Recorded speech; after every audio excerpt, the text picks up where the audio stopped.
Bonjour les amis, bonjour à vous. J'espère que vous allez tous très bien. Moi aussi je vais bien d'ailleurs. Aujourd'hui on va parler sur le diabète. Et bien sûr vous avez lu, vous avez vu aussi l'IMC. Et vous pouvez vous demander certainement, mais quel rapport y a-t-il entre l'IMC et le diabète? Je peux vous dire qu'il y a un rapport. Et là vous allez comprendre tout au courant de cette vidéo. Mais tout d'abord, vous devez comprendre ce que c'est l'IMC. L'IMC, c'est l'indice de masse corporelle. L'indice de masse corporelle. C'est ce qui nous aide à nous, les professionnels de la santé, d'évaluer, de déterminer si cette personne est en surpoids ou bien si elle est obèse ou bien si elle est maigre. Tu vois? Donc ce ne sont pas des imaginations, on se réveille et puis on dit que non, tu as une obésité, toi tu as un surpoids, toi tu es maigre. Non. C'est sur base de l'IMC, puisqu'il y a une formule bien spécifique pour calculer son IMC. Et quelle est cette formule?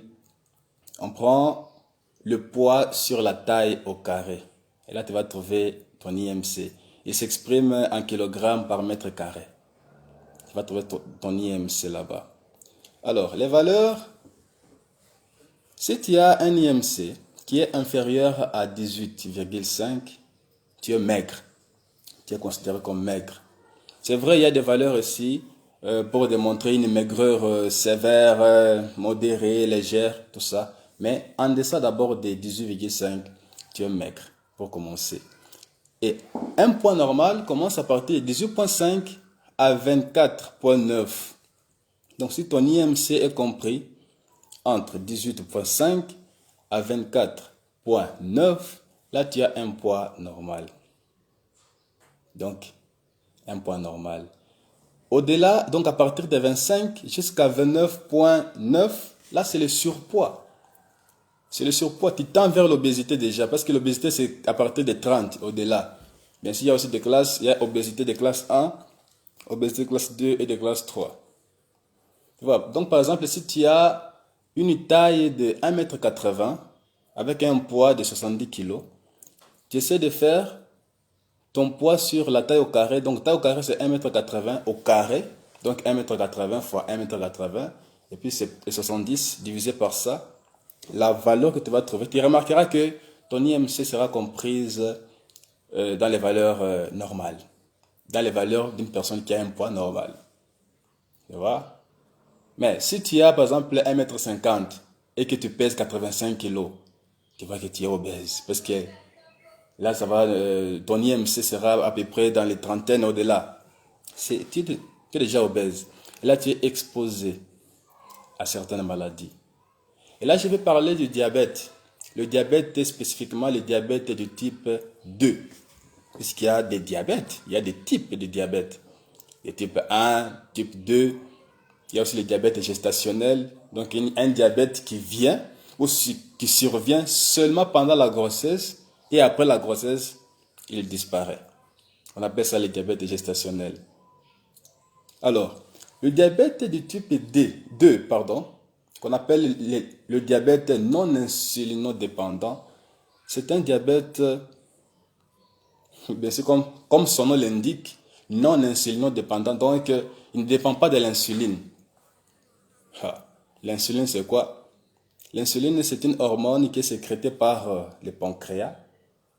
Alors, qui est sécrétée par les pancréas et qui joue un rôle très important dans la régulation de la glycémie, puisque c'est une hormone qui est hypoglycémiante, donc elle baisse le taux de la glycémie. La glycémie, c'est le taux de sucre dans le sang.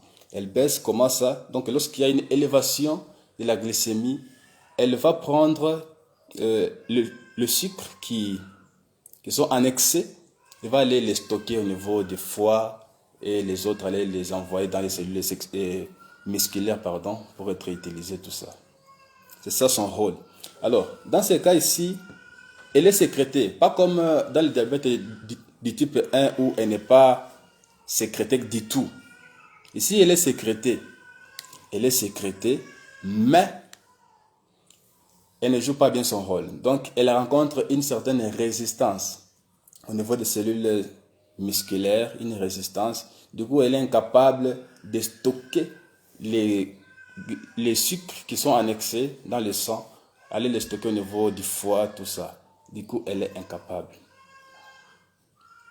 Elle est incapable d'aller les stocker là-bas. Donc, la glycémie reste élevée et jusqu'à une certaine valeur, puis on va te déclarer que tu es diabétique. C'est ça, donc non insulinodépendant. Donc, il y a la sécrétion de l'insuline. Il y a la sécrétion de l'insuline. Souvent, on entend, lorsque quelqu'un est diabétique, on se dit que, il est diabétique. Cet homme-là, oui, il est aussi diabétique. Elle est aussi diabétique et tout ça. Mais on oublie que le diabète est dangereux. On oublie que le diabète tue. Pour mieux comprendre la prévention d'une maladie, il faut d'abord comprendre la gravité de la maladie. Le diabète tue, pour votre information, et ça tue même dangereusement. Parce qu'il y a des complications qui sont dangereuses du diabète. Il y a ce qu'on appelle les microangiopathies. Donc, ce sont des complications chroniques, donc qui surviennent à long terme. Les microangiopathies, ce sont des complications qui attaquent les petits vaisseaux. Il y a aussi les macroangiopathies qui attaquent les gros vaisseaux. C'est ainsi, vous remarquerez quelqu'un qui a le diabète, l'insuffisance rénale aussi n'est pas loin. Et souvent, il meurt toujours dans un autre tableau, pas dans un tableau diabétique comme on peut bien le voir, non. Tableau d'insuffisance rénale, infarctus du myocarde, AVC, tu vois, ce sont des maladies, c'est toute une chaîne qui est là. Alors, lorsque une personne qui a le diabète, avec des complications comme la néphropathie, il peut avoir une insuffisance rénale.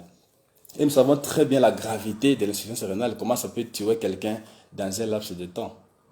Il y a aussi la rétinopathie. Donc la rétine n'est pas bien irriguée en sang. Du coup, il y a une perte, il y a un risque de la cécité. La cécité, c'est une perte de la vue. Une perte de la vue. La neuropathie s'attaque les nerfs. Il y a aussi ce qu'on appelle l'artérite oblitérante des membres inférieurs. Donc ça attaque les vaisseaux ou les artères des membres inférieurs. Principalement, il y a l'artère iliaque, l'artère fémorale au niveau du fémur, il y a aussi l'artère tibiale.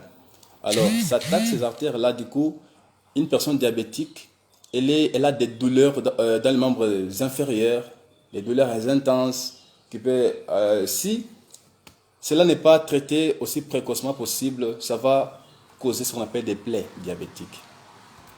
Nous connaissons l'histoire des plaies diabétiques, c'est tout un chapitre. Les plaies diabétiques. Vous comprenez que ce n'est pas une petite maladie comme ça, c'est toute une maladie qui est grave. Alors, pour cette même personne qui a le diabète, parlant des complications ou les macroangiopathies, donc des complications macroangiopathies,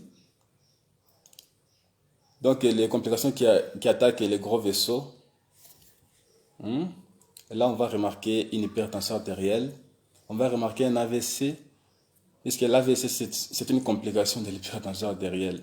Et l'hypertension artérielle n'est pas venue seule, elle est venue à cause du diabète. Il y a aussi l'infarctus du myocarde. L'infarctus du myocarde, c'est ce qu'on appelle communément, c'est que vous appelez une crise cardiaque. Ouais, une crise cardiaque. Et vous connaissez très bien qu'une crise cardiaque, elle est dangereuse. Alors, une crise cardiaque survient à cause du diabète. Mais quand on parle d'un infarctus du myocarde ou bien d'une crise cardiaque, c'est quoi en fait? Qu'est-ce qui se passe? Je vais vous donner un exemple. Vous voyez cette main ici. Cette main ici, si j'essaie de garrotter ici au niveau du coude, si je garrotte ici, la partie qui reste n'est pas vascularisée, donc le sang n'arrive pas ici. Et si je fais quelques heures sans dégarrotter ici, cette partie va mourir. Pourquoi? Parce que ça ne reçoit pas le sang. Ça va mourir. Et cette mort-là, c'est ce qu'on appelle la nécrose du tissu. Ça va nécroser. Et quand ça nécrose comme ça, la prise en charge dans ce cas-là, c'est quoi? C'est l'amputation. On doit couper ses bras. Parce que si on ne les coupe pas, il va infecter le reste du corps et ça peut mettre alors fatal. Ça peut mettre fatal. C'est ce qui se passe exactement aussi au niveau du cœur. Donc les artères coronaires, ce sont les artères qui irriguent le cœur.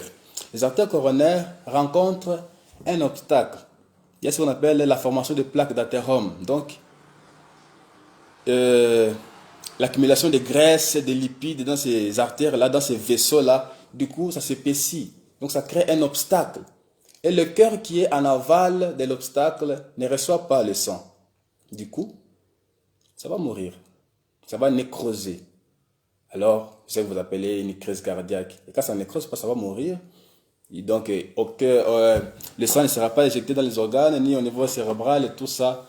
Alors, vous allez appeler ça une crise cardiaque.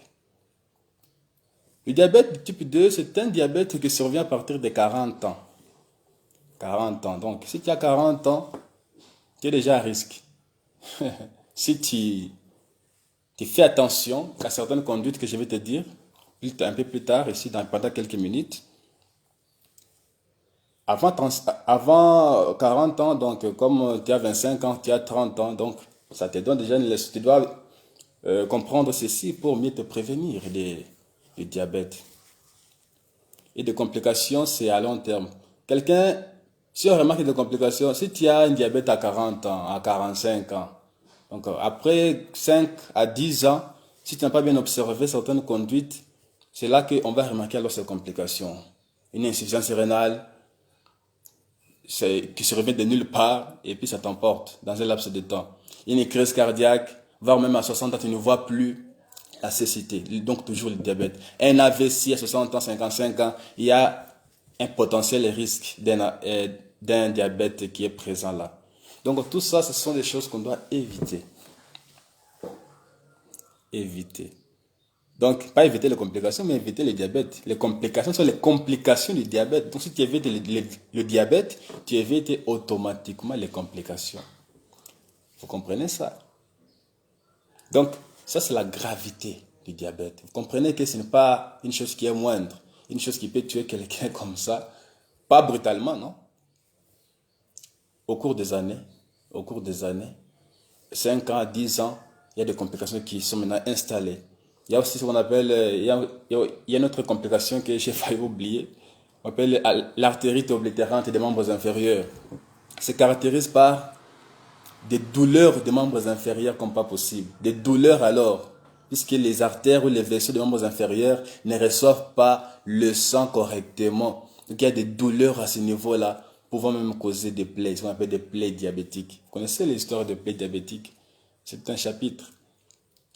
Voyez-vous que le diabète, ce n'est pas une chose avec laquelle on peut s'amuser. Il faut faire attention. Avant d'avoir le diabète, tu as ce privilège-là de faire certaines activités, d'être un peu libre, tout ça, de manger ce que tu veux, tout ça. Mais il y a toujours quelque chose que tu dois faire, que je vais te dire tout de suite là. Quelque chose que tu dois faire. Parce qu'après qu'on t'ait déclaré diabétique, non, tu ne seras plus la même. Ni le même, ni la même. Non. L'habitude alimentaire, il y a des conditions, tout ça. Parce que si tu n'observes pas à la lettre ce qu'on te dit, tu vas aggraver la chose. Et là, tu vas nous quitter dans un laps de temps. Tu vas nous quitter, tu vas avaler la carte de baptême. Tu vas nous manquer, c'est vrai, mais on va évoluer. Alors, on n'aimerait pas arriver là de grâce. On n'aimerait pas vraiment arriver là. Donc, aide-nous à ne pas arriver là. Alors, c'est quoi les symptômes? Les symptômes du diabète et du type 2. En parlant des symptômes du diabète type 2, nous avons ce qu'on appelle les syndromes polyuropolydipsiques. La polyurie, c'est une envie trop fréquente d'uriner. C'est ça la polyurie. Donc une émission d'urine excessive. La polydipsie, c'est une soif intense. C'est une soif intense. Hein? Donc l'organisme réclame que tu puisses beaucoup boire. Il y a aussi la polyphagie, donc un appétit anormal. Un appétit anormal, tu manges comme pas possible. Et tout ça, c'est l'organisme qui pousse à ce que les choses soient comme ça. Pourquoi? Parce que les cellules ne reçoivent pas de l'énergie. Les cellules ne reçoivent pas de l'énergie. Donc les glucoses là, ça ne reçoit plus. Donc l'insuline là a rencontré une résistance. Ça n'envoie pas le sucre là, ou les glucoses là, ou l'énergie là au niveau musculaire pour que ça puisse être utilisé. Du coup, les cellules les réclament et l'organisme se manifeste par cette envie là de manger comme pas possible. Et plus tu manges comme ça, plus tu bois comme ça, alors que l'insuline a déjà rencontré une insuffisance, une résistance, pardon, et du coup, la glycémie ne fait que monter. Tu vois que la glycémie ne fait que monter. On doit équilibrer cela.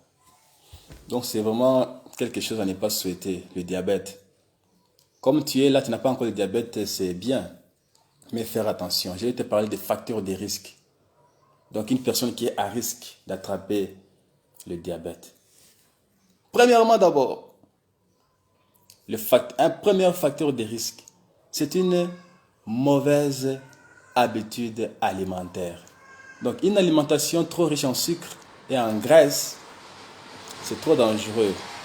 C'est trop dangereux parce que les graisses, déjà, je t'ai parlé de l'histoire des graisses. Plus les graisses sont accumulées, ça va aller dans le sang, dans les vaisseaux, jusqu'à provoquer la crise cardiaque, comme vous l'appelez, jusqu'à provoquer l'artérite oblitérante des membres inférieurs, jusqu'à provoquer l'AVC, jusqu'à provoquer. Donc, c'est beaucoup de choses. Donc, il y a ce qu'on appelle le mauvais cholestérol là-dedans, puisqu'il y a les bons cholestérol et les mauvais cholestérol. Les bons qu'on appelle HDL, High Density Lipoprotein, et LDL, c'est le mauvais cholestérol, Low Density Lipoprotein. Donc, il faut faire attention avec la consommation des graisses de façon excessive, comme ça, et des sucres aussi, des bonbons, tout ça, il faut éviter ça. Surtout à l'âge de 40 ans, c'est là que je suis en train de parler. Parce que je parle de diabète et de type 2. Parce que du type 1, il survient avant 20 ans. Du type 2, c'est après, à partir de 40 ans au-delà. Deuxièmement, fais des exercices physiques, des activités physiques. La marche, c'est très important. Il faut faire des activités physiques. Si tu ne fais pas des activités physiques, tu es déjà à risque. Non, tu es déjà à risque. Fais des activités physiques. C'est bon. Et là, tu as encore ce privilège, tu peux faire tout ce que tu veux. Même la musculation, tu peux faire. Mais quand tu te déclares diabétique, au-delà de 40 ans, même la musculation, pardon, excusez, la musculation, là, elle est contre-indiquée. Parce que plus tu pratiques cette activité intense de la musculation, les muscles vont réclamer de l'énergie, alors que tout ça. Donc, on dit que ça va élever encore la glycémie. Donc, c'est contre-indiqué la musculation. Mais là, tu as ce privilège puisque tu n'as pas encore le diabète. Fais les activités physiques. Troisièmement, il faut éviter des expositions à la pollution. La pollution, ce sont des produits qui sont toxiques à la santé. Les tabacs, évitez le tabac, mon Dieu. Évitez le tabac. Le tabac, tout ça, l'alcool, ce sont des choses qui sont toujours toxiques à la santé. Ça peut provoquer l'hypertension artérielle, ça peut provoquer le diabète, ça peut provoquer une hépatite. Donc, vous voyez que même le pancréas, parce que si le pancréas est déjà atteint, s'il est atteint, vous comprenez, si le pancréas est atteint, donc vous comprenez déjà que l'insuline ne sera pas sécrétée. Et si l'insuline n'est pas sécrétée, donc vous comprenez que c'est la glycémie qui est élevée, le diabète encore. Exposition aux produits chimiques. Évitez cela. La sédentarité, restez toujours à la même place, tout ça. Tout ça, ce sont des facteurs de risque qui peuvent faire que tu puisses oublier les nécessaires. Donc, habitude alimentaire, ça peut être perturbé d'une façon ou d'une autre. Et là, ça va te conduire. Ça va conduire à élever ta glycémie. Et bien sûr, ça va conduire au diabète. Alors, je vous supplie, je vous en supplie de bien faire attention avec cette maladie. C'est pas un jeu. Quand tu entends quelqu'un, il est diabétique, il faut déjà penser aux complications à long terme. Aujourd'hui, il peut être bien, dans 5 ans, dans 10 ans, parce que ce qu'il m'a dit qui est chronique, ce n'est pas que ça arrive aujourd'hui, ça va disparaître après demain, ou après 5 ans, ou après 10 ans. C'est chronique. Tu dois devoir vivre avec cela toute ta vie. Donc, observer à la lettre. Donc, comment dire? le nombre d'années que tu dois vivre, ça doit dépendre de comment tu vas observer tes conduites, les conseils de ton diététicien. On t'a dit de manger ceci, cela, c'est ça, c'est ça. Tu dois respecter ça à la lettre. À la lettre. Là, tu seras en train de prolonger un peu quelques années. Donc, ajouter quelques années déjà, hein, tu vois. Mais si tu n'observes pas, donc, une moindre inobservance de toutes ces choses-là, c'est compliqué pour toi. Tu vois que ce n'est pas une liberté, ce n'est pas vraiment une chose à souhaiter. Alors, prenez garde, évitez les facteurs de risque que j'ai déjà cités, évitez toutes ces choses-là. Ça va vous aider à ne pas l'attraper. Ce n'est pas un jeu, le diabète. Merci à vous. J'espère sincèrement que cette vidéo vous a plu. Si vous avez des questions, posez dans les commentaires. Posez dans les commentaires. Si c'est une question qui peut être répondue directement dans les commentaires, on va essayer de répondre. Ou bien si c'est une question qui est un peu complexe, on va essayer d'organiser une vidéo pour ça. Pour n'importe quelle, pas seulement pour le diabète, pour n'importe quelle maladie, une certaine incompréhension, parce que mes vidéos ne sont pas beaucoup plus orientées vers les professionnels de la santé. Non, non. Puisque j'estime que tous les professionnels de la santé connaissent ces choses. Donc, moi, je m'adresse beaucoup plus à vous. Vous qui êtes en dehors du corps médical. C'est là que je m'adresse. Donc, c'est tout à fait normal que vous ayez des questions. C'est tout à fait normal que vous ne compreniez pas de choses. Posez des questions, on va en discuter. C'est pourquoi je me focalise pas beaucoup plus sur les curatifs. Donc, le curatif, c'est la prise en charge. Puisque là, c'est pour nous, le corps médical.